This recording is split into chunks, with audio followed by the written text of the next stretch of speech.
Halo semuanya, balik lagi di channel aku Anime dengan Admin9 di sini. Di video kali ini, gua akan membahas anime yang lagi rame sekarang ini. Anime ini berjudul Kaifuku Jutsushi no Yari Naoshi. Bagi yang belum tahu anime ini, kalian bisa nonton dulu pembahasan alur cerita yang udah pernah gua bahas sekitar 1 bulan yang lalu lah. Nah, di sini gua bakal bahas kekuatan Keiaruga dalam anime ini. Dan untuk klarifikasi aja, karena gua nggak baca sama sekali light novelnya, jadi sebagian informasi dalam video ini gua ambil dari Wikia fandom Kaifuku Jutsushi. Dan di sini gua juga akan menjelaskan satu persatu menurut pengetahuan gua. Dan tenang aja, video ini 100% family friendly. Kalian bisa menonton video ini bersama kakak, adik, atau ibu bapak kalian. Oke, kita masuk ke kontennya. Keiaru adalah seorang healer hero yang berasal dari desa Antah Berantah. Pertemuannya dengan Flare membuat dia harus disiksa hingga setiap harinya. Hingga suatu momen ketika Keiaru mengalahkan Raja Iblis, dia menggunakan batu Philosophers untuk kembali ke 4 tahun saat Keiaru masih belum bertemu dengan Freya. Setelah mengulang kembali hidupnya, dia sadar bahwa musuh sebenarnya bukanlah Raja Iblis, melainkan orang-orang yang ada di kerajaan itu sendiri. Karena hal ini, Keiaru memiliki logika berpikir yang lebih dewasa dari sebelumnya. Dan dia juga bisa menggunakan kekuatannya secara efisien. Nah, apa sajakah kekuatan Keiaru saat ini? Simak penjelasannya. Setelah mengulang kembali hidupnya, Keiaru pergi ke hutan untuk mendapatkan sebuah kemampuan untuk membaca status kemampuan orang lain. Dia mendapatkan kekuatan ini dari roh bintang.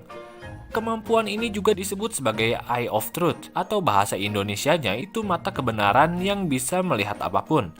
Sebagai healer hero, tentunya kemampuan Keiaru itu dikhususkan untuk menyembuhkan luka. Tapi nyatanya Keiaru menemukan kekuatan lain dari kekuatan healernya ini. Kekuatan Keiaru sebagai healer hero terbagi menjadi 5, yaitu Heal Recover, Heal Simulation, Heal Corruption, Heal Steal, dan Heal Upgrade. Untuk Heal Recover, kekuatan ini sebenarnya bukanlah kekuatan memulihkan luka, tapi Heal Recover adalah kekuatan untuk memutar balikan waktu. Jadi kekuatannya ini akan mengembalikan sesuatu ke keadaan semula. Jadi karena kekuatan inilah tangan Kureha yang sudah putus pun bisa dipulihkan. Tapi Keiaru akan merasa kesakitan setiap kali dia menggunakan Heal Recover ini. Tapi seiring berjalannya waktu, Keiaru mulai paham dengan kekuatannya. Dan semakin sering dia menggunakan kekuatan ini, dia saat ini tidak lagi merasa kesakitan setiap menggunakan kekuatannya ini. Untuk Heal Simulation, sebenarnya kekuatan ini akan selalu aktif ketika Heal Recover digunakan pada orang lain.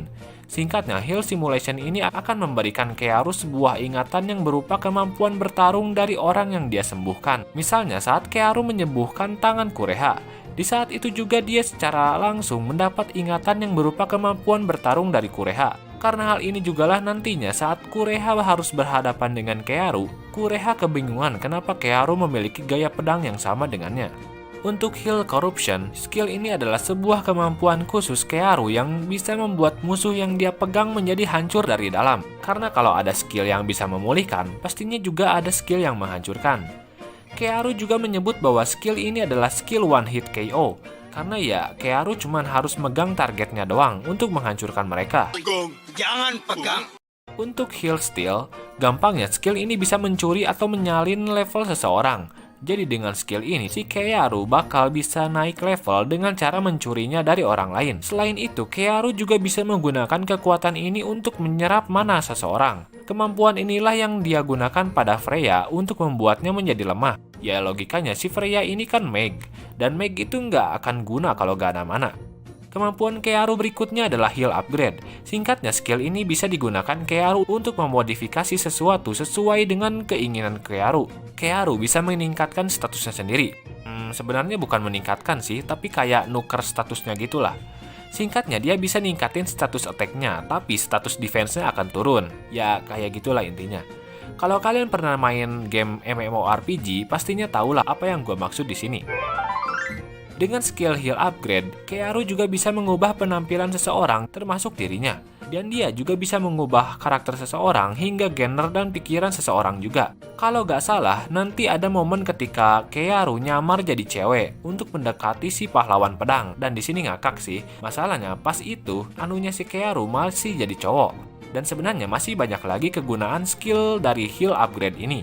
Yang jelas, skill ini bisa digunakan untuk memodifikasi sesuatu, mau itu makhluk hidup ataupun benda mati, selama benda itu merupakan objek sihir. Semua itu bisa dimodifikasi oleh skill ini. Nah, selain kemampuan healer, Kearu juga memiliki kemampuan untuk level cap break. Kan level itu biasanya ada batasnya tuh. Tapi si Kearu ini bisa melampaui batasan level ini dan menjadi semakin kuat. Dan nantinya si Kearu ini bakal mantap-mantap sama haremnya, biar haremnya juga bisa level cap break. Kalau gak salah, nanti di episode 4 bakal ada adegan si Kearu mantap-mantap sama si Setsuna, biar Setsuna bisa lebih kuat.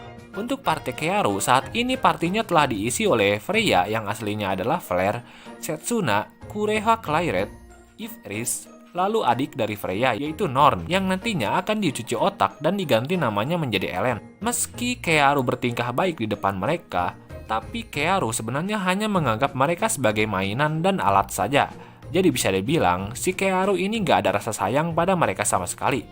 Tapi anehnya, si Kearu ini bakal marah ketika salah satu anggota partinya itu disakiti. Jadinya sifat si Kearu ini gak bisa ditebak. Jadi dia itu peduli pada mereka, tapi di sisi lain dia juga menganggap mereka cuman sebagai mainan atau alat. Nah intinya cuma itu sih kekuatan dari Kearu yang bisa gue jelaskan saat ini. Untuk pembahasan harem-harem Kearu, mungkin bakal gua bahas kalau video ini banyak feedbacknya. Tapi feeling gua sih, video ini bakal lumayan rame. Karena setelah gua lihat video pembahasan alur cerita Kaifuku sebulan yang lalu, video yang asalnya cuma dapat 4.000 view, tiba-tiba naik jadi 13.000 view setelah animenya tayang. Kalian bisa bayangin betapa hebatnya para colikiawan yang sangat berantusias untuk mencari pembahasan anime ini. Ya, mungkin segitu aja pembahasan dari gua. Semoga video ini bisa menyadarkan kalian agar tidak membuli orang lain, karena orang yang terbuli akan menyimpan dendam pada kalian, dan mungkin saja salah satu korban bulinya akan menjadi seperti Kearu, dan mungkin saja kalian dicuci otak oleh mereka. Oke, jika kalian ada saran, kritik, atau request mengenai video yang gue buat, silahkan komentar di bawah. Sampai jumpa lagi di video selanjutnya, bye-bye.